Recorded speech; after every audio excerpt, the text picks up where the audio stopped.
layanan mimbar untuk firman Tuhan. Dalam kehidupan saya hari ini merupakan saat yang sangat istimewa. Saya dipercaya untuk melayani firman Tuhan hari ini, yang mana belum pernah saya jalani dalam kehidupan saya. Saya bersyukur pada Tuhan. Saya juga berterima kasih kepada Bapak Gembala yang telah percayakan saya untuk membawakan firman. Kiranya Allah nanti berkenan memberkati kita semua dengan firman yang boleh kita terima. Saudara terkasih dalam Tuhan Yesus, sekarang tepat tanggal 30 Juni, setengah tahun sudah kita jalani kehidupan kita untuk tahun 2024. Kita bersyukur bila hari ini kita masih diberikan waktu, kesempatan untuk tetap bergumul, tetap bercengkerama dengan Allah sampai saat ini.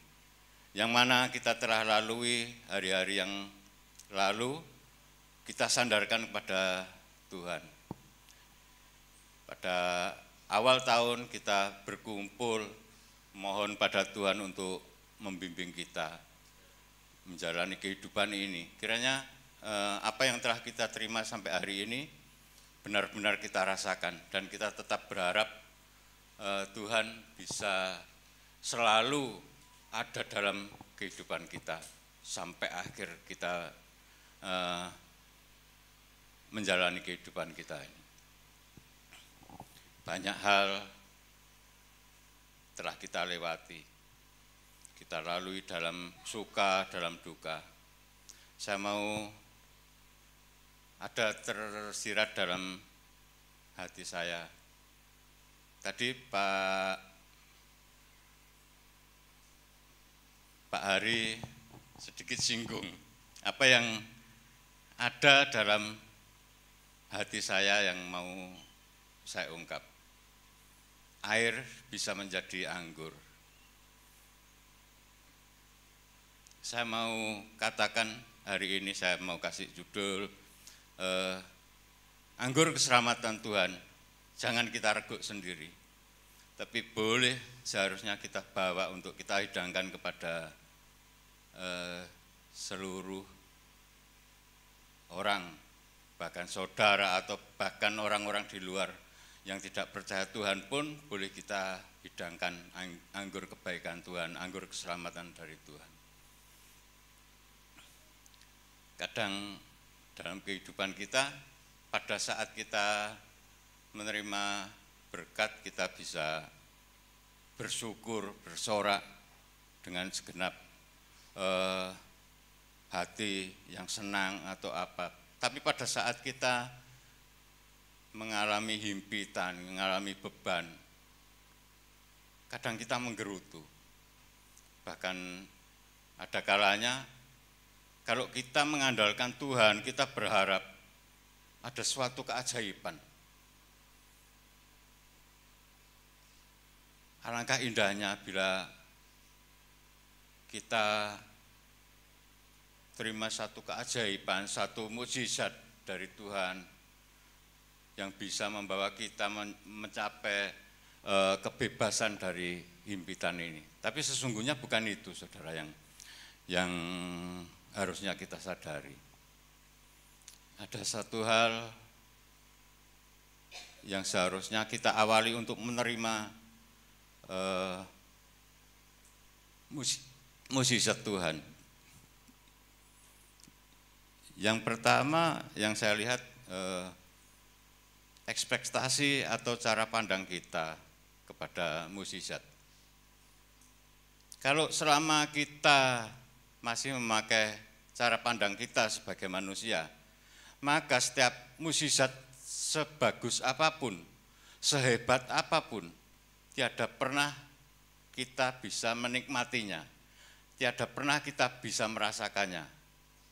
Tapi kalau kita memakai cara pandang Allah, sekecil apapun mukjizat yang boleh kita terima, tentunya sangat membantu dalam kehidupan kita, bahkan membawa kita sampai pada kenikmatan yang memang benar-benar Tuhan berikan kepada kita. Mari saudara, dari saat ini kita ubah cara pandang kita atas setiap kehidupan, atas setiap berkat-berkat Allah, bahkan mujizat-mujizat yang kita harapkan. Sebelumnya saudara, untuk saat ini ada satu yang saya alami juga. Hari ini saudara, saya persiapkan segalanya. Non sewu. Saya bukan pamer. Saya hari ini pakai baju baru, pakai celana baru, ya. Saya untuk persiapan ini, saya untuk persiapan di sini. Dengan satu harapan saudara. Karena saya membawakan pelayanan ini juga baru pertama. Saya berharap ada pembaharuan dalam kehidupan saya untuk kedepannya, saudara. Bukan cuman untuk penampilan, bukan. Tapi saya berharap ada pembaharuan dalam kehidupan saya. Lebih baik lagi, lebih bermanfaat lagi. Demikian, saudara.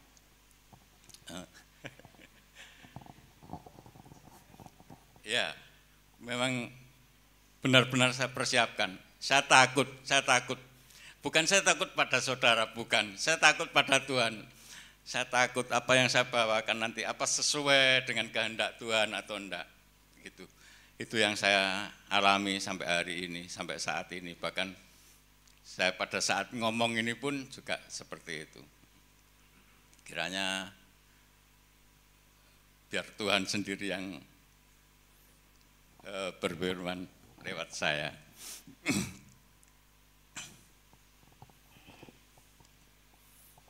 Saya mau ajak saudara untuk sedikit belajar. Kita buka Yohanes 2, kita baca dulu aja. Yohanes 2 ayat 1 sampai dengan 10, kita baca dulu. Yohanes 2 ayat 1. Pada hari ketiga ada perkawinan di Kana yang di Galilea dan ibu Yesus ada di situ. Yesus dan murid-muridnya diundang juga ke perkawinan itu. Ketika mereka kekurangan anggur, ibu Yesus berkata kepadanya, "Mereka kehabisan anggur." Kata Yesus kepadanya, "Mau apakah engkau daripadaku, ibu? Saatku belum tiba." Tetapi ibu Yesus berkata kepada pelayan-pelayan, "Apa yang dikatakan kepadamu, buatlah itu." Di situ ada 6 tempayan yang disediakan untuk pembasuhan menurut adat orang Yahudi, masing-masing isinya 2-3 buyung. Yesus berkata kepada pelayan-pelayan itu, "Isilah tempayan-tempayan itu penuh dengan air." Dan mereka pun mengisinya sampai penuh. Lalu kata Yesus kepada mereka, "Sekarang cedoklah dan bawalah kepada pemimpin pesta." Lalu mereka pun membawanya. Setelah pemimpin pesta itu mengecap air yang telah menjadi anggur itu, dan ia tidak tahu dari mana datangnya, tetapi pelayan-pelayan yang mencedok air itu mengetahuinya, ia memanggil mempelai laki-laki dan berkata kepadanya, "Setiap orang menghidangkan anggur yang baik dahulu, dan sesudah orang puas minum, barulah yang kurang baik. Akan tetapi engkau menyimpan anggur yang baik sampai sekarang."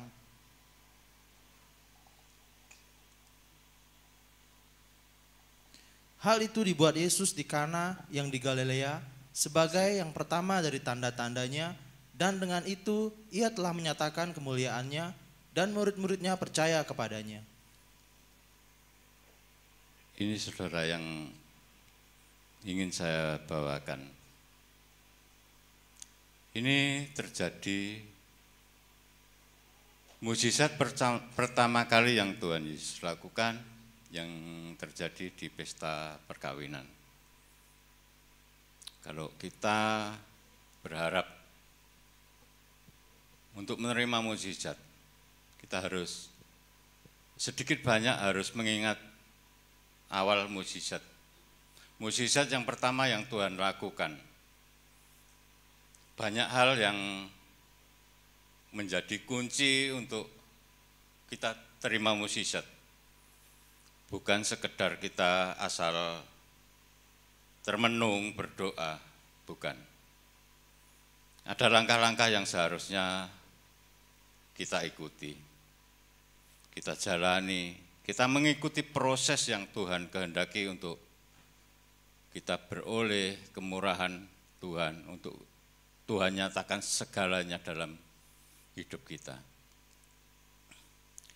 Kalau kita cuman termenung, berharap, berdoa, kadang ada sebagian yang terpenuhi, tapi bagian yang lain tidak terpenuhi. Sehingga mukjizat yang kita harapkan tidak bakal terjadi dalam kehidupan kita. Hal-hal apakah yang seharusnya kita lakukan untuk mukjizat itu bisa terjadi dalam kehidupan kita? Setidaknya kita bisa mengawali dengan Yohanes 2 ayat yang kedua. Yohanes 2 ayat 2, Yesus dan murid-muridnya diundang juga ke perkawinan itu.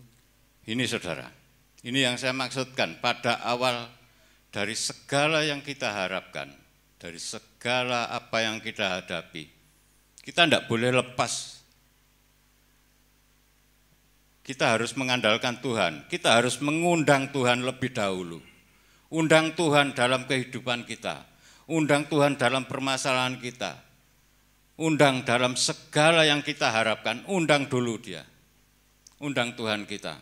Bukan sekedar kita duduk diam, berdoa, tapi kita tidak membuka hati, tidak mengundang Dia. Sekedar ritual seperti yang Pak Pendeta katakan bahwa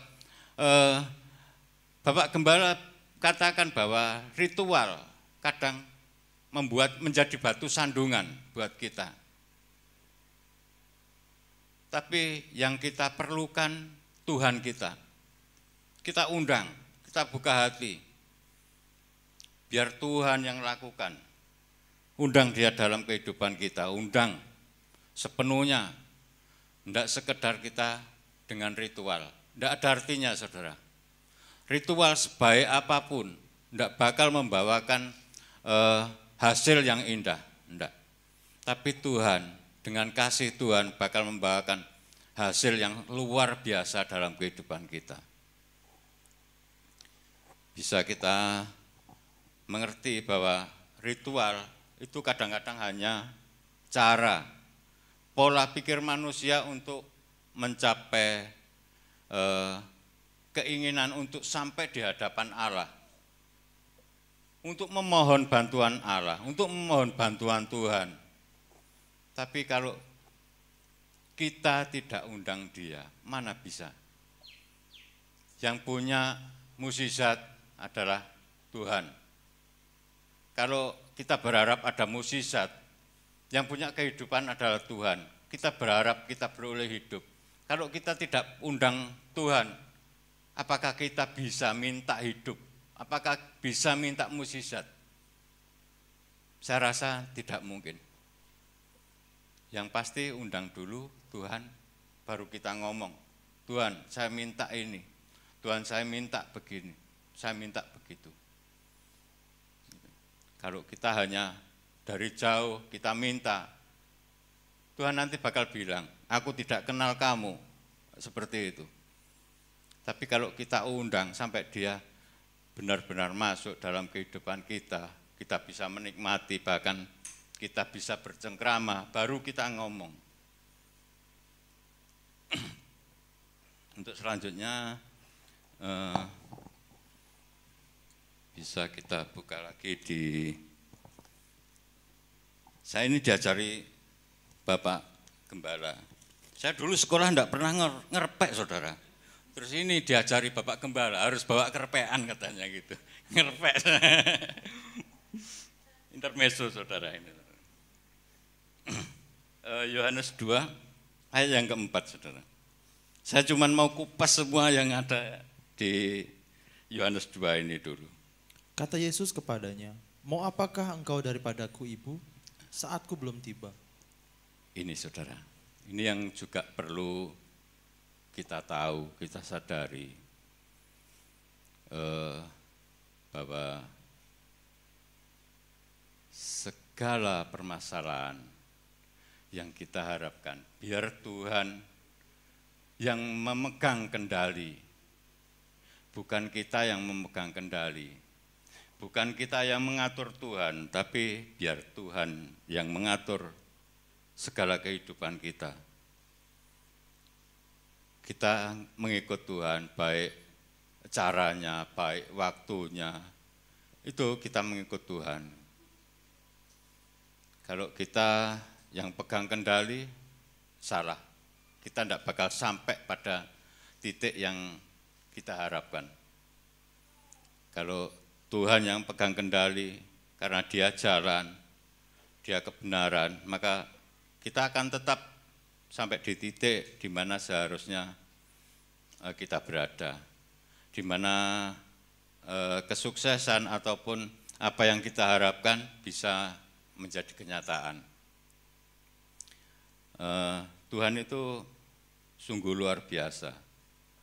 Dia adalah kebenaran, di mana kita tahu bahwa kita kalau dalam pimpinannya, Dia yang pegang kendali, kita tidak bakal pernah sampai terjerumus.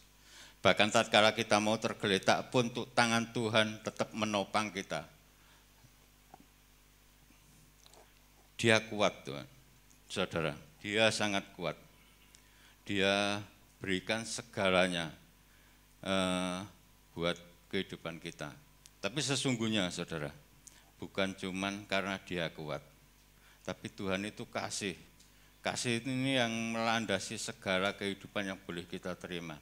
Sekalipun kadang kita berbuat dosa, berbuat salah, tapi Tuhan tetap pegang kita, Tuhan tetap ada di depan kita. Makanya di sini, saudara, kita harus berikan ruang, berikan waktu, berikan pucuk pimpinan untuk mengendalikan kehidupan kita kepada Tuhan, bukan cuman Tuhan menjadi apa ya istilahnya, untuk memenuhi keperluan kita saja, bukan. Kadang kita berpikir kita harus berdoa pada Tuhan karena kita butuh ini, kita butuh itu. Sesungguhnya tidak seperti itu, saudara. Sebelum kejadian apapun, seharusnya kita sudah melangkah, mendekat kepada Tuhan, memberikan waktu, memberikan ruang, bahkan memberikan segala pucuk pimpinan ini Tuhan pegang. Bukan kita yang pegang seluruh kehidupan kita. Sekalipun kita dalam kondisi terpuruk, seburuk apapun, kalau Tuhan yang pimpin, kita tidak bakal jatuh, kita tidak bakal hancur. Karena Tuhan tahu, kita memang dibawa ke suatu titik terendah untuk mengetahui kemurnian hati kita, untuk mengetahui seberapa dalam kita mengenal Dia, seberapa dalam kita bergumul, bersekutu dengan Dia. Itu. Kalau kita hanya sekedar berdoa di bibir, atau kita memuji cuman di bibir, bakal hancur, saudara. Tatkala kita menghadapi satu langkah-langkah yang dibawa Tuhan ke suatu titik terendah dalam kehidupan kita, kita pasti bakal hancur. Kita tidak bakal bisa bangkit kembali. Tapi bila Tuhan yang lakukan, Tuhan akan bawa kita sampai titik terendah dan sampai titik tertinggi lagi. Tuhan tidak bakal lepaskan kita. Sekalipun diombang-ambingkan badai, tetap kita akan tetap utuh. Tidak bakal hancur. Banyak orang mengalami kehancuran, baru jatuh sedikit, usahanya bangkrut, langsung hancur, bahkan sampai bunuh diri atau gila. Kenapa? Karena tidak mengenal Tuhan, tidak ada Tuhan, tidak mengandalkan Tuhan. Tapi kalau gereja ini enggak, saudara. Ini luar biasa gereja ini, semua mengandalkan Tuhan dari awal sampai akhir. Sekalipun dalam kondisi yang enggak terlalu bagus pun, tetap ada Tuhan dalam kehidupan gereja ini. Yang pertama kita undang Tuhan, yang kedua kita serahkan kendali kepada Tuhan. Langkah yang ketiga, Yohanes 2 ayat yang kelima. Tetapi Ibu Yesus berkata kepadanya, kepada pelayan-pelayan, apa yang dikatakan kepadamu, buatlah itu. Ini saudara, ini berarti kan belum ada perintah dari Tuhan atau apapun yang Tuhan kehendaki, Tuhan lakukan dalam permasalahan yang kita hadapi. Tapi ini sudah dinyatakan oleh Ibu Yesus. Kita harus seperti ini. Sebelum Tuhan lakukan apapun, kita imani dulu dan nyatakan iman itu. Bahwa Tuhan pasti lakukan. Tuhan pasti lakukan. Bahkan semua apa yang belum kelihatan, apa yang kita harapkan, bukan cuma mukjizat. Kita yakini Tuhan pasti lakukan, tapi jangan cuma disimpan di hati, saudara. Harus nyatakan. Ini Ibu Yesus ini, Maria, dia nyatakan kepada pelayan-pelayan. Ini contoh bagi kita. Kita harus nyatakan juga. Sekalipun cuma dengan anak, dengan istri, dengan suami, dengan saudara, boleh kita nyatakan. Tuhanku luar biasa. Aku butuh ini, pasti Tuhan akan penuhi. Aku butuh itu, pasti Tuhan akan penuhi. Yakini itu. Nyatakan dulu tapi. Kenapa harus kita nyatakan? Kita dengan menyatakan iman kita kepada sesama, kepada anak-anak kita, kepada keluarga kita. Satu hal, kita memuliakan Allah untuk di lingkup terkecil dalam kehidupan kita, kita sudah nyatakan. Kalau kita sudah lakukan itu pada saatnya nanti, kita mampu di lingkup yang terbesar. Kita akan jalani itu. Kita lakukan dan bahkan berterus terang. Kalau saya dulu takut saudara, kalau di lingkup waktu saya masih sekolah, saya mau nyatakan, saya ini orang Kristen, saya ini pengikut Yesus, gini, saya takut. Takutnya kenapa? Saya dimusuhi. Bahkan saya pernah tinggal di Enrekang, di Sulawesi Selatan. Di sana penduduknya mayoritas Muslim. Bahkan banyak orang-orang teman-teman saya dari Jawa yang Kristen di sana ikut ibadah puasa, ikut ibadah tarawih. Saya pada waktu itu karena saya sudah tahu bahwa Tuhan saya datang kepada saya untuk menyelamatkan saya. Dan Tuhan saya itu pasti sudah saya tahu, saya lihat, saya kenal. Tidak seperti mereka. Tuhan mereka masih mereka cari, Allah mereka masih mereka cari. Tuhan kita datang, menyatakan diri dalam Yesus. Nah ini.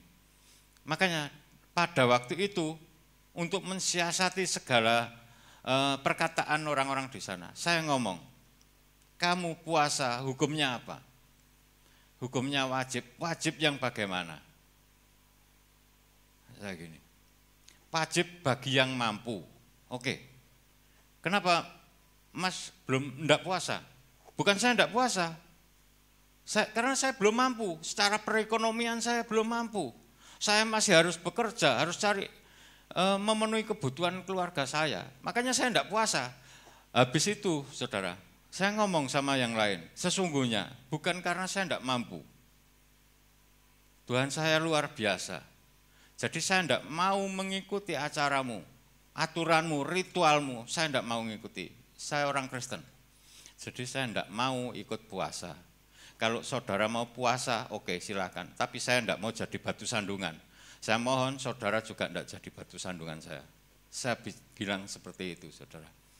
Di sana saya dipelihara Tuhan. Bahkan dari proyek saya tidak keluar uang pun saya dikasih jalan sama Tuhan. Tetap saya bisa kirim uang di rumah. Seperti itu, saudara. Paling tidak pernyataan iman yang harus kita lakukan, mana yang harus kita jalani, gitu. Tapi setidaknya kita dari awal tetap berpatok pada Tuhan, bertumpu pada Tuhan, sampai benar-benar kita terima segalanya dari Tuhan, kita bisa bersatu kembali sama Tuhan. Itu yang seharusnya kita lakukan. Bukan sekedar kita bak topeng, saudara. Hari ini kita ngumpul orang Kristen, kita bilang kita Kristen. Besok kita ngumpul orang Buddha, bilang kita orang Buddha. Ini yang berbahaya, saudara. Karena kita kalau suam-suam, saudara, bakal dimuntahkan sama Allah. Kita kalau hangat-hangatlah, kalau dingin-dinginlah, kalau panas-panaslah, jangan hangat-hangat. Kalau hangat-hangat dimuntahkan sama Allah, dibuang sama Allah.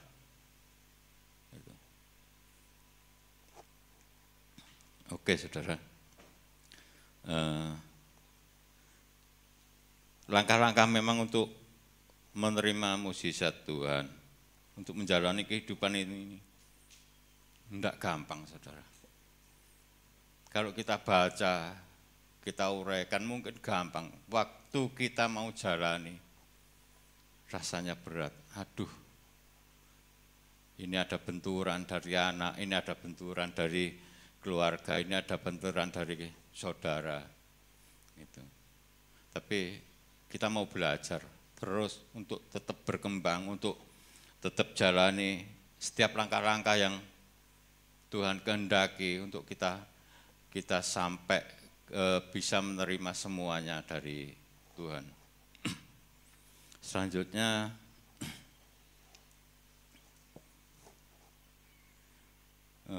Yohanes 2 ayat 7 dan 8, saudara. Yesus berkata kepada pelayan-pelayan itu, isilah tempayan-tempayan itu penuh dengan air, dan mereka pun mengisinya sampai penuh. Lalu kata Yesus kepada mereka, sekarang cedoklah dan bawalah kepada pemimpin pesta. Lalu mereka pun membawanya. Demikian, saudara. Apa yang telah kita lakukan, bahkan kita sampai telah menyatakan iman. Oke, Tuhan ada, Tuhan kita undang, Tuhan pegang kendali, kita menyatakan iman, oke. Tapi kalau kita tidak melakukan apa yang kita imani, apakah hal ini akan terjadi? Tidak, saudara. Iman hanya tinggal sekedar harapan, tapi tidak akan jadi kenyataan. Maka kita sudah seharusnya melakukan apa yang kita imani. Kalau kita sudah mendapatkan jawaban dari Tuhan, lakukan ini, lakukan itu, lakukan. Tidak sekedar nunggu sampai Tuhan sendiri yang melakukan segalanya. Ini menandakan bahwa sesungguhnya tanpa kita melakukan, kalau Tuhan mau, Allah kita itu luar biasa. Allah kita itu bisa melakukan sendiri tanpa bantuan siapapun. Cuman Allah ini berkehendak untuk kita ada interaksi sama Tuhan, ada dialog sama Tuhan. Jadi ada komunikasi dua arah, ada kerjasama. Tuhan bisa lakukan, tapi kita harus ambil bagian kita. Bagian yang harus kita lakukan, kita lakukan. Bagian yang memang itu Tuhan yang harus lakukan, biar Tuhan yang lakukan. Supaya ada hubungan, ada interaksi antara kita sama Tuhan, bekerja sama, sampai sesuatu benar-benar terjadi. Sesungguhnya bukan karena hasilnya, saudara. Tapi Tuhan mau kita bercengkrama dengan Tuhan, ada kemesraan dengan Tuhan. Makanya ini, saudara, ini terjadi pada waktu pesta perkawinan. Sebagaimana Tuhan kehendaki pada kita semua, bahwa kita semua pada akhirnya adalah mempelai Allah, sedang Allah sendiri mempelai laki-laki, kita mempelai perempuan. Demikian Tuhan pernah firmankan. Ini saudara, ini interaksi yang Tuhan kehendaki. Sebagaimana Tuhan ubahkan, Tuhan jadikan air menjadi anggur. Tidak sekedar satu mukjizat yang mencengangkan, bukan Tuhan. Saudara, Tuhan mau kita sadar pada saat kita masih lajang, apapun yang kita hadapi, nikmat saudara, bisa kita bawa kemana-mana. Kayak lagu Bujangan itu, tidak ada uang, tidak masalah, iya toh? Kalau pada waktu kita sudah nikah saudara, tidak ada uang, berperang kita saudara. Itu kejadiannya. Makanya air dijadikan anggur sama Tuhan. Air pada waktu kita hidup masih lajang, tidak ada rasanya, hambar. Cuman kita menjadi kebutuhan. Itu Tuhan jadikan anggur. Anggur itu ada rasanya. Ada manis, ada asam, ada pahit. Ada sepet. Bahkan efeknya juga tidak bagus anggur. Anggur itu efeknya bisa bikin kita kecanduan, alkoholik. Kita bisa jadi mabuk karena anggur. Tapi anggur yang Tuhan jadikan ini, saudara, tidak bakal memabukkan. Juga tidak bikin kita alkoholik. Alkoholik pun dampaknya juga tidak seburuk anggur yang dari produk manusia. Anggur kehidupan kalau yang kita rasakan saudara pada waktu kita mengalami hidup baru, rumah tangga. Dari kita bujang, seger, enak. Permasalahan gini lah, dipikir besok. Uang habis, cari lagi. Kalau pada waktu sudah berumah tangga kita tidak bisa. Yang seperti itu saudara, jadi anggurnya akan berasa pahit saudara. Pertengkaran saudara. Tapi pada saat kita beroleh sesuatu yang lebih, anggurnya terasa manis. Bahkan bisa memabukkan, pahit pun memabukkan, manis juga memabukkan anggurnya.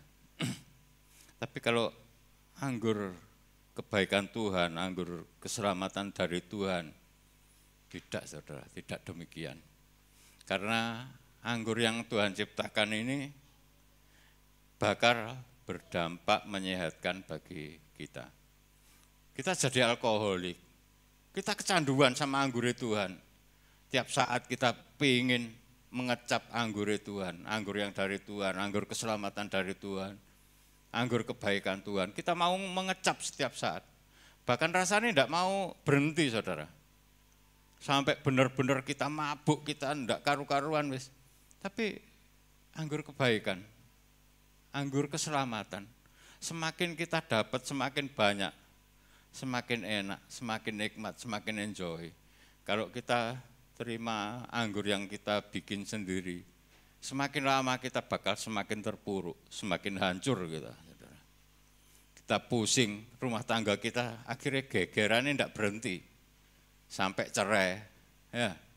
Tapi posisinya anggur ini memang pemberian Tuhan, anggur kebaikan Tuhan. Kita bisa menikmati bareng-bareng. Ayo mah, doa bareng mah, ayo mah ngadep Tuhan bareng mah. Seperti itu. Tapi kalau ya itu tadi, rumah tangganya pahit, anggur yang kita ciptakan tadi pahit. memabukkan. Mana ada uang untuk belanja? Tidak ada. Mana ada ini? Tidak ada. Gegeran, saudara. Itu yang membuat kita harus sadar bahwa Tuhan ciptakan air menjadi anggur supaya kita bisa lebih dewasa untuk mensiasati setiap apa yang terjadi dalam kehidupan kita, apa yang kita harapkan, apa yang kita inginkan. Karena apa yang kita harapkan, kita inginkan kadang-kadang dengan ekspektasi kita, dengan cara pandang kita, itu yang membuat kita kecewa. Karena semua yang kita terima kadang-kadang tidak sesuai dengan harapan atau ekspektasi kita. Paling tidak kita sudah tahu beberapa langkah yang seharusnya kita lakukan untuk kita terima kebaikan Tuhan, kita terima mukjizat Tuhan, kita beroleh kemenangan dalam kehidupan ini. Dan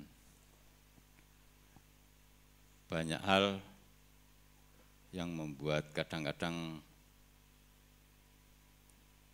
orang itu berangan-angan terlalu tinggi. Sebetulnya cuman sekedar sebatas hasrat, saudara. Hasrat yang kita miliki itu yang membuat air kita menjadi anggur yang memabukkan. Kita berhasrat untuk hidup mewah atau apapun, menguasai apapun, itu yang membuat air kita menjadi anggur. Tapi kalau kita mengikut Tuhan, maka anggur kita menjadi lebih enak.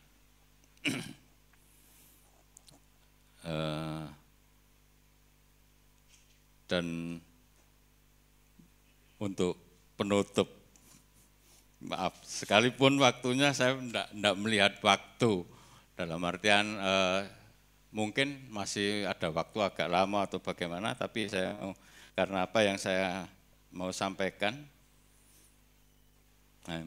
sampai ini, yang saya pelajari sampai ini, yang Tuhan kehendaki sampai ini, maka tetap akan saya ajukan.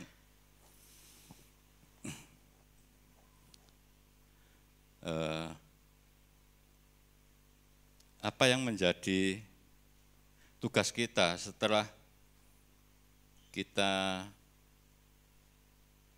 terima kebaikan Tuhan, kita terima mukjizat dari Tuhan, tidak cuma sekedar kita terima tanpa harus ada yang kita lakukan, tapi harus ada yang kita lakukan untuk apa yang telah kita terima.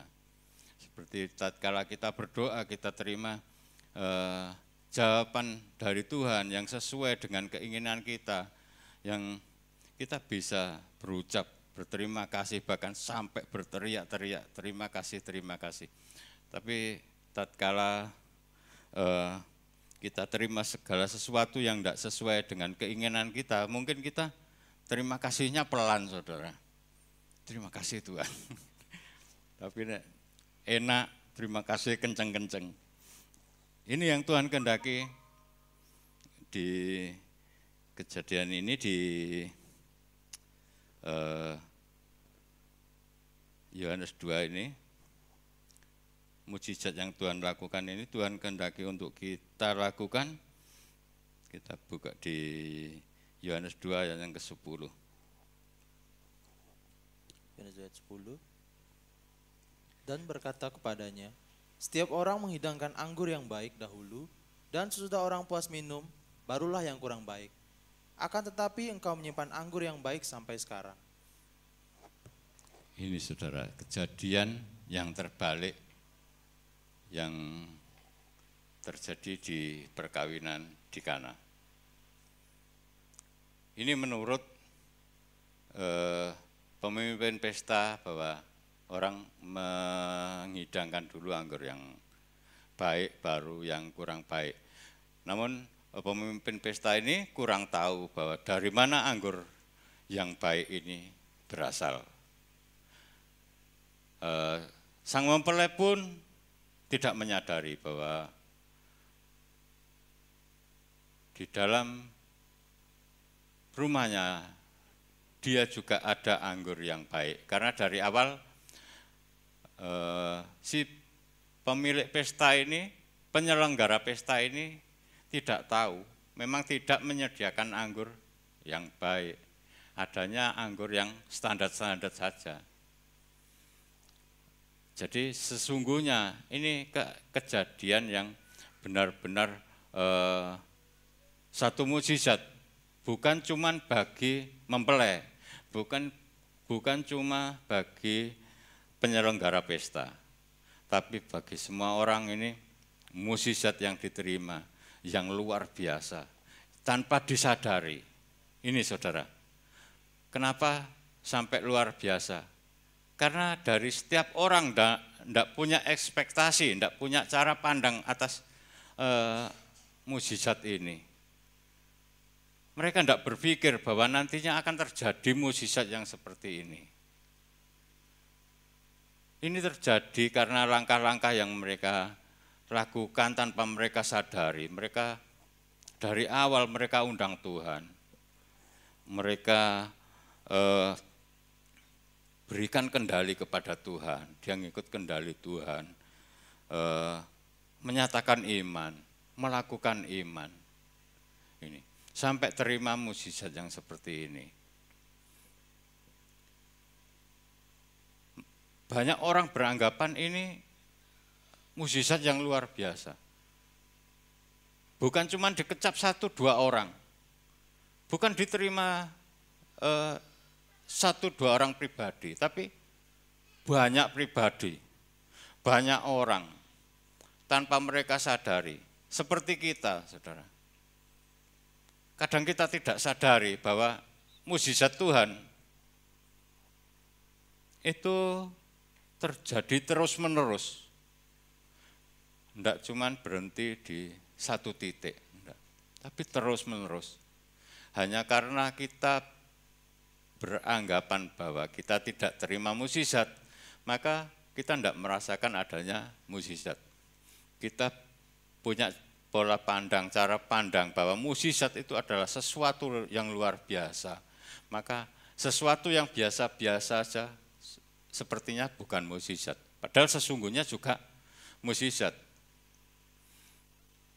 Nah, kalau kita berubah cara pandang kita dengan cara pandang Allah, cara pandang Tuhan, maka apapun yang terjadi, bahkan setiap tarikan nafas atau hembusan nafas kita itu merupakan satu mukjizat juga. Kita bisa tidur, bisa mimpi, mukjizat.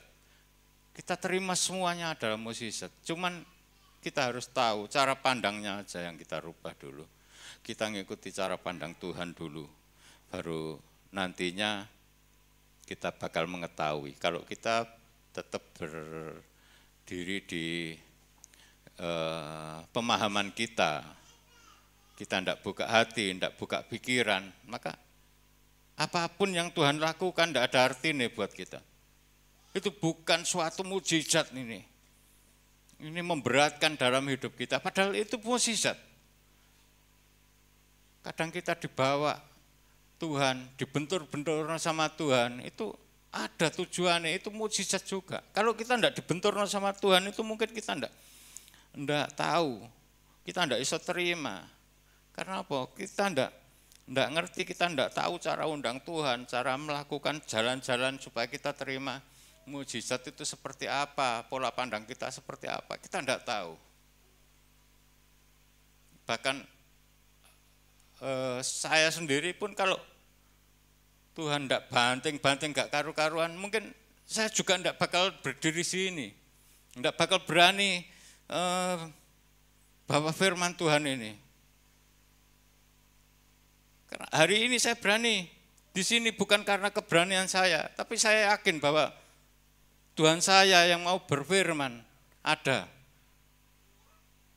menguasai saya. Makanya saya berani. Saya ditanya, Bapak Gembala, siap? Siap. Bukan saya yang siap, saudara. Ini mukjizat yang saya terima. Hari ini saya terima mukjizat luar biasa dalam kehidupan saya. Makanya saya ngomong, saya berani. Saya berharap ada pembaharuan dalam kehidupan saya dari sini.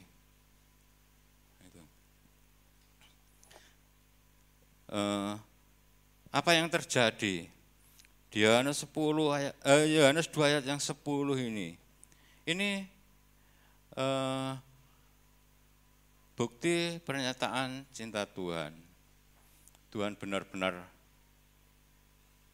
cinta kepada kita. Tuhan benar-benar tahu bahwa kita telah melakukan apa yang dikehendaki Tuhan. Sebagaimana kita hidup, tatanan kita hidup itu harus seperti apa supaya kita benar-benar sampai bisa bercengkrama dengan Tuhan. Tapi bagi kita, saudara, tugas kita ini yang Tuhan berikan dari anggur kebaikan Tuhan, anggur keselamatan yang dari Tuhan ini, jangan kita minum sendiri, saudara. Jangan kita nikmati sendiri.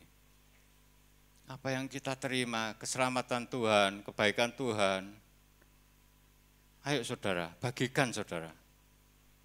Bagikan ke sesama kita. Seperti dari awal saya ngomong bahwa judulnya anggur keselamatan Tuhan. Ayo nikmati bersama.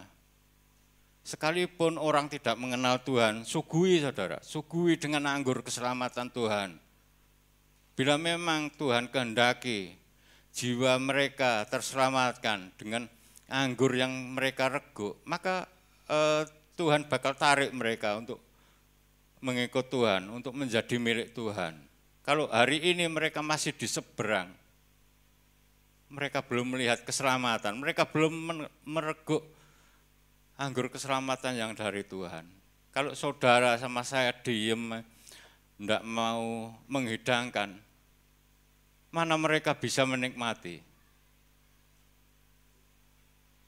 Pastinya mereka juga mencari, apa sih?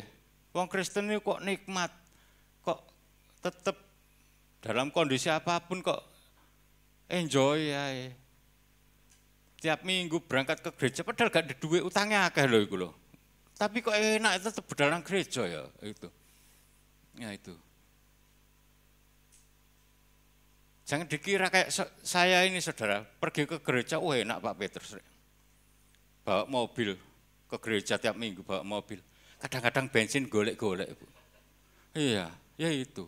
Tapi nikmat, benar-benar nikmat. Saya nikmati segalanya, karena saya bersama Tuhan. Saya kadang ngomel sama istri, ojo sayang diri sendiri, ojo terlalu cinta diri sendiri. Kalau kamu cinta diri sendiri, sayang diri sendiri, kamu tidak layak di hadapan Tuhan. Cintai Tuhanmu, pikiran Tuhanmu, kamu baru layak di hadapan Dia. Seperti itu.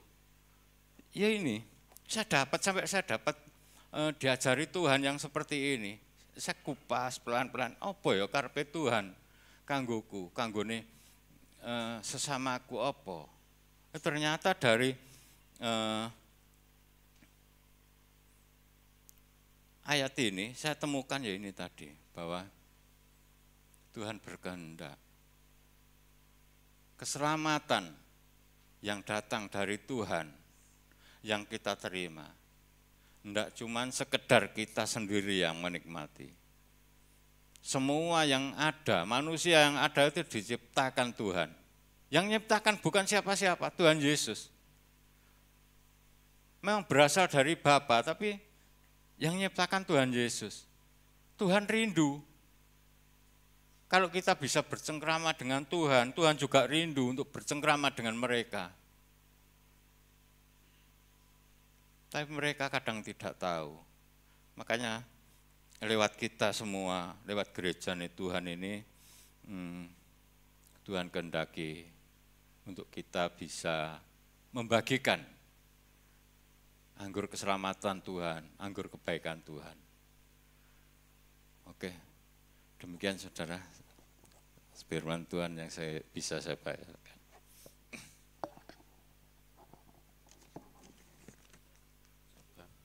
Berikan kemuliaan bagi Allah kita, saudara. Terima kasih Pak Petrus, Tuhan memberkati, sudah melayani.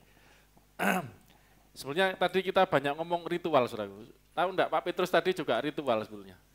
Pakai beli baju baru, celana baru itu kan ritual yang dibuat, tidak apa-apa. Jadi, karena apa? Harapan. Dengan baju baru, celana baru, saya mulai hidup yang baru, melayani Tuhan. Ya. Dan itu juga banyak orang seperti itu juga sih, kalau hari raya kan beli baju baru, ya karena tahun baru segala macam. Tapi tadi sempat disinggung, saya tidak akan ngulangi khotbahnya, sudah poin-poinnya bagus juga semua. Cuman hanya mau apa ya, lebih mempertajam gitu saudaraku ya, dimana apa namanya ritual tanpa disadari manusia itu buat banyak ritual sebenarnya ya. Kita berbuat ini, anak punya harapan nanti seperti ini, berbuat ini, itu tanda petik, itu sebenarnya ritual tanda petik ya saudaraku ya. Tapi tadi Pak Petrus bagus juga sempat nyebut bahwa termasuk di gereja ini kan ritual saudara. Saudara nyanyi mulai pemimpin pujian, mari kita datang pada Tuhan. Datang pada Tuhan ritualnya apa? Nyanyi, nyembah, kan gitu saudara. Itu kan tanpa disadari semua ada ritual gitu loh. Bukan berarti ritual itu salah maksud saya. Tapi yang menjadi masalah tadi ada bagus poin dari Pak Petrus ya, bahwa ritual itu bukan yang utama sebetulnya, imannya itu loh saudara. Apa yang diyakininya itu yang penting. Maksudnya dari poin yang pertama disampaikan tentang mujizat, ini poin-poin bagus saudaraku, bahwa mengundang Tuhan Yesus. Katakan mengundang Yesus, 1, 2, 3, mengundang Tuhan Yesus itu kan bagaimana mujizat terjadi dalam hidup kita. Kita mengundang Yesus. Bagaimana Allah hadir dalam hidup kita. Ya toh, mengundang Tuhan Yesus, dan apa namanya, bukan ritualnya. Anda coba renungkan, Anda kalau mengundang Tuhan Yesus datang dalam hidupmu bagaimana? Itu ritual loh saudaraku. Ya Pak, ayo coba. Bagaimana Anda sehari-hari ngundang Tuhan Yesus, bukan cuma di gereja loh. Atau jangan-jangan enggak pernah ngundang Tuhan Yesus. Masalah ini. Anda ngundang Tuhan Yesus gimana? Ayo gimana? Itu kan ritual sebetulnya. Anda lakukan sesuatu. Ya toh, kalau orang yang di luar kita ritualnya kan macam-macam ya untuk supaya datang ini itu. Nah, Tuhan Yesus itu kan ada lagunya kan, Dia hanya sejauh doa. Ya toh, ku cari wajahmu, temukan kasihmu. Ya, jadi bagaimana ketika kita ritual itu enggak masalah, maksudnya cara. Saudara mau pakai baju baru, pakaian baru, itu enggak masalah. Anda mau pakai apa ya? Misalnya mau aku tak ngundang Yesus dengan memuji Tuhan dengan apa? Itu hanya masalah cara, ritual saja. Tapi yang paling penting adalah tadi itu poinnya bagus. Apakah benar-benar Anda mengalami bercengkrama tadi istilahnya Pak Petrus. Pak Petrus ini banyak istilah-istilah puitis. Enggak apa-apa, punya ciri khas sendiri-sendiri. Kalau Pak Hari ini seneng apa ini namanya? Ini loh apa, perumpamaan cerita-cerita gitu ya. Ini kayak Tuhan Yesus kok banyak cerita, Pak Petrus banyak hal-hal kata-kata puitis gitu ya. Itu pakai kata-kata yang wah itu kan menarik juga buat orang denger gitu. Kalau model saya Surabaya blak gitu ya. Ngerti Bu. Anda punya style tersendiri gitu. Enggak apa-apa, enggak harus panjang juga ya khotbah kan. Dan Mas Immanuel di sini memang saya setiap minggu ada 1 minggu ya, dari 1 bulan itu saya beri kesempatan buat jemaat nanti untuk Tuhan pakai saudara juga menyampaikan firman Tuhan. Ya kan, sebenarnya tadi disinggung juga tentang takut ya. Memang kita harus takut Tuhan, saudaraku. Amin. Saya sendiri pun khotbah pun takut Tuhan. Gak boleh semena-mena mentang-mentang pendeta di sini, pimpinan di sini, sakarepku dewe loh. Kalau saya begitu amblas duluan saya, saudara, bener. Tadi enggak salah Pak Petrus ngomong, saya takut. Pak, istilahnya Pak Hari ngejer gitu. Takut jangan sampai saya enggak menyampaikan sesuai keinginan Tuhan, kehendak Tuhan. Benar saudara. Loh, saya sendiri takut. Jangan sampai saya ngomong pikiran saya sendiri. Jangan sampai ngomong kesenangan saya sendiri. Saya takut. Benar, takut Tuhan. Loh, Amsal kan katakan takut Tuhan adalah permulaan hikmat. Jangan sampai enggak takut Tuhan, saudara. Makanya jangan salah, pendeta kok takut atau khotbah kok takut, lu harus. Kalau saya takut tapi tidak saya kelihatkan Pak Petrus, tidak saya omongkan, dalam hati saja, Tuhan aku wedi asli. Jok sampai aku ngomong karepku dewe ya. Nah kalau saya ngomong nanti jemaat, wah pendeta ini dewe gak pede, enggak. Tapi enggak apa-apa, makanya jam terbang itu penting saudaraku ya, jam terbang itu penting. Nanti saya 30 tahun melayani Tuhan, makanya Anda juga nanti berproses di sini ya. Saya bersyukur kalau semakin banyak yang dipakai Tuhan. Amin, saudaraku. Ya, saya kembali ke poinnya tadi, undang Tuhan. Apakah benar? Enggak masalah caranya bagaimana, saudara. Anda mau punya berdoa yang bagaimana? Mas Immanuel ini saya dengar sering tiap berdoa orang dua ini nyembah pakai musik banyak cara begitu. Ya silakan gitu loh. Anda senang menikmati, yang penting bisa menikmati. Ini benar-benar yang penting kan gitu loh. Anda bisa ngerasain dan benar-benar ngalami Tuhan hadir kan, itu kan. Amin, saudaraku. Kan yang penting Tuhan hadir. Mau pakai cara apapun, kalau Anda pakai ini itu nggak hadir ya, nggak ngerasain kan apa artinya gitu. Bagaimana Tuhan hadir, ngalami sendiri Tuhan. Sudah saya pernah khotbahkan kan Tuhan itu beda, Tuhan kita dengan Tuhan-Tuhan yang lain. Tuhan kita ini walaupun di tempat tersembunyi, tidak terhampiri, tidak terjangkau, tapi dia datang menyatakan diri, datang menghampiri kita, datang menyatakan dirinya. Dan puncaknya kan pada Yesus, naik ke surga, mengirim rohnya. Yesus dalam roh pun juga hadir dalam hidup kita. Paulus ditemui waktu tanya, siapa engkau Tuhan? Aku Yesus, yang kau aniaya itu. Kan Yesus dalam roh. Makanya di Kisah Rasul berapa, roh Yesus, waktu itu mereka mau menginjil di mana, mencegah kami masuk ke daerah Bitinia seperti itu. Loh jangan salah saudaraku, banyak orang dijumpai Tuhan Yesus sampai hari ini, saya percaya. Kayak yang enggak percaya silahkan, itu urusan kau. Tapi saya percaya dan saya sendiri bisa berdiri hari ini karena Tuhan Yesus datang menjumpai saya, panggil hidup saya untuk saya kembali dari kehidupan yang dulu, yang hancur. Ngalami Yesus, itu yang penting, mengundang Yesus. Yang kedua tadi Pak Petrus kan juga, bagaimana beriman, mempersiapkan diri, Tuhan mau minta apa, mau suruh saya lakukan apa yang suruh pelayan-pelayan tadi disampaikan, lakukan saja, mau suruh ngisi air, mau peceren, untung nggak ambil banyu peceren, itu tambah mikir, cuman air gitu, di rumah jadi anggur. Apa yang Tuhan perintahkan buat hidup kita? Saya juga kepingin ini, saudaraku, ini memang kadang dilema ya, ini untuk mempertajam aja, antara doa dan perbuatan. Coba kita renungkan sejenak, ketika kita ada masalah, ketika kita ada tantangan, kok kayaknya orang Kristen, coba kalau saudara konseling, saya tuh kadang-kadang gini, saudara, sudah 30 tahun pelayanan, tiap orang datang konseling, jawaban nomor 1, saudara tahu apa enggak? Apapun masalahnya, apa jawaban nomor 1 mesti? Doa, lo yo. Saya kadang-kadang mikir, ujung-ujungnya, kita doa, kita serahkan sama Tuhan, lo ya saudaraku. Lo Pak Hari tadi, kesaksian ditutup tempatnya enggak boleh dipakai. Waduh, mau ribut ya enggak enak, apa solusinya? Apa gimana doa akhirnya? Itu loh saudaraku. Doa orang benar bila dengan yakin itu percaya, dengan iman didoakan besar kuasanya. Nah kadang-kadang kita yang salah satunya masuk doa tok, gak duit misalnya. Ini saudaraku kan praktis nih. Gak duit, utangnya akeh, doa tok. Terus mau lakukan apa? Nah ini sebenarnya titik temunya di sini, saudara. Iman, perhatikan baik-baik. Ini juga menggambarkan tentang mujizat ini tadi di Kana ya. Iman tanpa perbuatan, Rasul Yakobus katakan apa? Mati atau sia-sia. Anda berdoa, itu tandanya Anda beriman kan? Anda percaya, terus doa orang benar bila dengan iman, yakin itu iman. Didoakan, berarti kan karena dia percaya, dia berdoa. Lah Rasul Yakobus katakan, iman kalau tidak disertai perbuatan, lah doa itu juga perbuatan kan? Kamu ngapain? Kebuntu jalan, ya doa, kan perbuatan. Disertai dengan iman. Yang kedua, masa doa toh Pak lah ini kadang-kadang orang yang cari hal yang praktis gitu ya.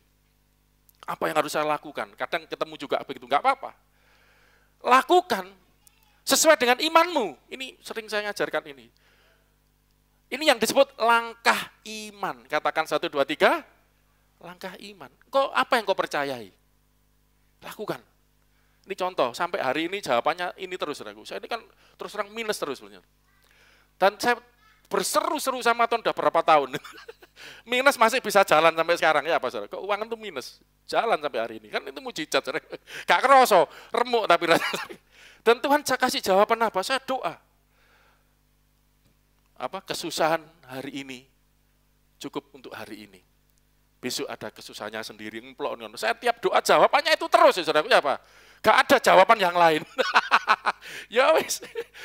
Lah, apa yang saya langkah ini iman kan, doa terus Tuhan jawab. Ya sudah, tadi kan ada jawaban, ayo masukkan air ke tempayan itu. Ya lakukan. Apa Tuhan? Masalahnya kita ketika Tuhan ngomong kita enggak lakukan. Karena kok gak enak ya. Gak sesuai harapan kita. Dan itu saya pertama ya enggak langsung, saya enggak terlalu mau munafik seolah-olah saya gelem, saudaraku. Berarti kan seolah-olah jawabannya memang inilah yang harus kamu hadapi, kesusahan demi kesusahan. Hari ini ada kesusahan, besok ada kesusahan sendiri. Hadapi hari demi hari, dan memang itu selesai sedikit. Pokoknya apa ya, hari demi hari dilewati dengan seperti itu, saudaraku. Saya berapa tahun itu. Ya sudah, akhirnya pertama agak nggak terima, kok ngene ya Tuhan, minta mujizat. Itu tadi Pak penutupannya bagus Pak Petrus. Karena mujizat itu, saudaraku, itu yang kadang-kadang kita kelirunya mengharapkan sesuatu yang spektakuler. Kok yang wow gitu, mati bangkit itu, jalan di atas air gitu ya, mau ngawang. Padahal ada hal-hal yang kecil sampai Tuhan ingatkan, itu apakah hidupmu nggak penuh mujizat? Tiap hari engkau bisa minus loh, bisa lewat sampai hari ini. Tadi waktu Pak Petrus, iya ya, ini mujizat banget sampai hari ini. Lakukan iman tanpa perbuatan mati, sia-sia. Yang kau imani, percaya, kau berharap sama Tuhan, dan Tuhan sudah jawab, bergantung sama aku. Kesusahan hari ini cukup hari ini, pasti kau lewat. Besok ada kesusahan sendiri, pasti dilewati lagi. Ya benar, sampai hari ini saya lewati terus. Ya memang kadang kalau hidup sendiri Pak, begini nasib jadi bujang, enggak masalah kan? Enggak makan. Ada istri, nah, masalah Mas juga. Sejenggo, iya. Dewean enggak masalah, enggak mangan, enggak apa-apa, wis gampang. Mas ono bojo, ono anak, kono. Saiki banyak anak asuh juga, ya macam-macam wong. Yo jadi tantangan tersendiri. Tapi tiada hari tanpa mujizat bersama Tuhan. Amin, saudaraku. Yang terakhir, ini saya enggak usah kupas poinnya terlalu dalam, kan sudah dijelasin.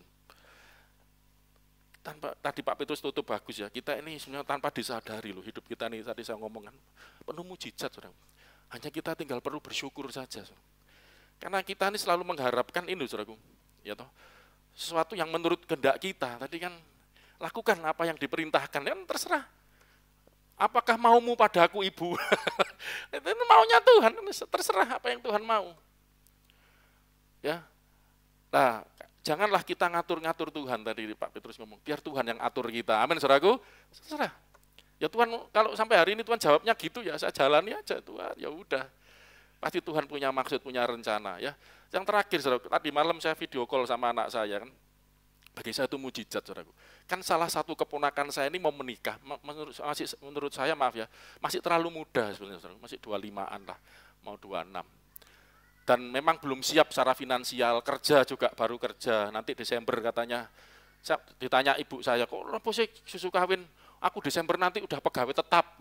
Alasannya, jadi Januari ini mau nikah nih.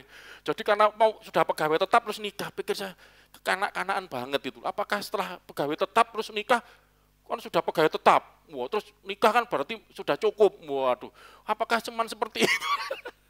Rumah belum ada, semua masih kadang support orang tua. Kadang saya kira, ya kawin muda saya enggak masalah. Tapi sudah mapan belum? Sudah dipersiapkan belum gitu loh. Saya kan kepikiran anak saya, apalagi lagi deket sama cewek. Waduh ini. Ojo sih. Makanya saya ajak ngomong-ngomong, tapi ya luar biasa ya. Saya waktu sharing-sharing, wah luar biasa. Enggak kok Pak, aku dikenalin aja. Ya belum tentu kan, ini cuman jalan gitu aja, enggak tahu nanti gimana, belum tentu juga kan. Iya sih. Cuman intinya gini, waktu saya ngomong-ngomong bagus, ternyata aku ini khawatir gitu ya, karena gini-gini kan dia ngerti. Oh iya, aku enggak kok. Dia ngomong gini bagus, bagi saya ini mujizat, saudaraku. Seorang anak punya pemikiran gitu. Aku ini sebelum menikah, Aku harus memaksimalkan hidupku dulu. Sebagai individu. Sebagai seorang sosok, nanti kan nikah kan dapat individu, ada 2 individu kan, jadi 1, ini kan masih 1 individu. Sebagai kehidupan seorang pribadi, yang 1 individu ini, aku harus mengerjakan, mencapai cita-cita, visi-visiku, maksimal hidupku gitu loh. Setelah itu, nanti dalam rumah tangga, karena kita akan memiliki, itu kayak orang dewasa ngomong dulu, kita memiliki visi yang sama, nggak boleh sendiri gitu loh. Lah mumpung aku masih sendiri, nah ini dengar yang bujang-bujang ini, selesaikan tugasmu gitu ya. Maksimalkan hidupmu yang sendirian ini. Engkau sendiri aja belum maksimal. Engkau sebagai 1 individu aja belum apa-apa. Loh, ngono kok mau apa? Menggabungkan dengan individu yang lain.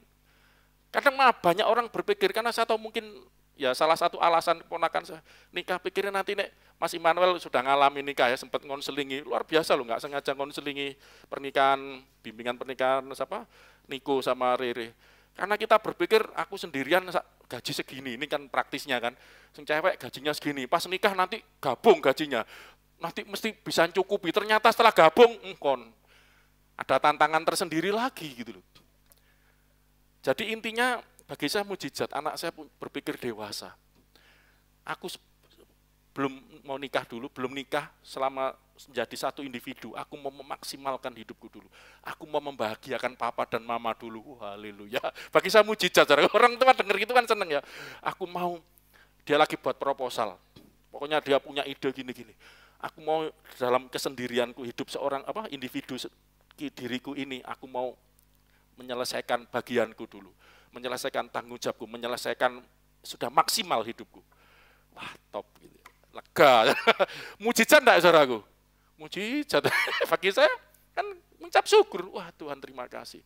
Lah saya berharap Anda juga begitu saudaraku. Sekecil apapun melalui anakmu, rumah tanggamu, hal-hal yang kayaknya ya toh, minus kok berkat lu. Bagi saya minus itu mujizat. Minus kok bisa lewat hari ini. Caranya ya apa, kadang nyaut kono nyaut kene. Tadi mau berangkat ke sini Pak Petrus jujur kan ngomong enggak usah malu. Makanya saya heran, ini jauh loh rumahnya, saudara ke sini naik mobil. Ya puji Tuhan kadang naik motor kamu. Enggak apa-apa gitu loh. Ya ini loh yang luar biasa bagi saya. Ini bisa ngucap syukur, bisa orang ibadah tempat ini nih bagi saya luar biasa, jauh-jauh gitu ya. Bisa sampai ya bensin aja sampai nyaut-nyaut sana sini untuk bisa ibadah pada Tuhan. Tuhan lihat itu semua. Ini wujud dari iman, aku percaya Tuhan, aku mau beribadah, aku mau mengundang Engkau, aku mau bercengkrama, aku mau hadirat-Mu senantiasa dalam hidupku. Dan langkah-langkah yang kita lakukan itu adalah langkah-langkah iman. Lakukan sesuai dengan apa yang kau imani, itu penting. Saudara. Lakukan sesuai dengan imanmu. Imanmu apa? Imanku nek buat nganu beras berkat lah. Iku kan imannya itu ya sudah itu. Ada orang di rumahnya ditaruh padi itu ya. Oh, iman kalau ada ini kan lambang kemakmuran ya urusanmu. Kita anak Tuhan enggak perlu iman itu dalam hati, aku percaya Tuhan memberkati aku. Amin. Imannya cukup. Kok enggak anu ngene gate Yesus ning jero atiku, berkat sudah disediakan. Wah, gitu kan iman kan. Lah makanya kembali lagi ini hati-hati Saudaraku. Apa yang kita lakukan itu sebetulnya kalau ditarik mundur itu adalah wujud dari imanmu. Apa yang kau lakukan? Engkau ngomel-ngomel, ya itulah wujud imanmu. Waduh, ya apa kok ngene loh, imanmu kan. Berarti kamu khawatir. Imanmu apa? Dengan omelan-omelan tadi. Ketika engkau pergi ke dukun, itu imanmu, kau percaya. Aku cari orang pinter, masalahku selesai. Itu kan imanmu. Iman itu terlihat dari perbuatannya. Padahal orang itu belum tentu pinter.